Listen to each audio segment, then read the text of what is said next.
మనం శివుని సాధారణంగా చూసుకుంటే లింగ రూపంలో చూస్తూ ఉంటాం. అదే కానీ మనకేంటంటే జ్యోతిర్లింగ రూపంలో మనకి దగ్గరలో చూసుకుంటే మరకత లింగం అనేది ఉందన్నమాట. అదేంటంటే మనకి మన హైదరాబాద్లో శంకరపల్లి దగ్గరలో అయితే మాత్రం చెండేపల్లి అనే గ్రామంలో మనకి మరకత లింగం అనేది ఉంటుంది. ఇదేంటంటే మనకి పూర్వకాలంలో చాళుక్యుల కాలం నాటి శివలింగం అనమాట. ఈ ఆలయంలో మనం చూసుకుంటే మినిమం 1000 రూపీస్ ఉంటుందన్నమాట ఈ ఆలయానికి.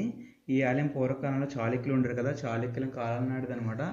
6వ చాళుక్యుడు అయితే ఈ ఆలయాన్ని నిర్మాణం అనేది చేశాడు. దాని తర్వాత ఏంటంటే ఈ ఆలయం యొక్క కమిటీ ఉంటుంది కదా, కమిటీ అనేది నిర్లక్ష్యం వల్ల ఈ ఆలయం అనేది శిథిలావస్థ స్టేజ్లోకి వస్తే వచ్చేసింది.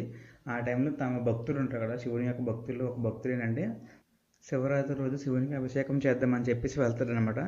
ఆ టైంలో శివుని చూసి తను అయితే చాలా బాధపడతాడు. బాధపడి ఈ ఆలయం నిర్మాణానికి అయితే తను ఎంతో కృషి చేస్తాడనమాట.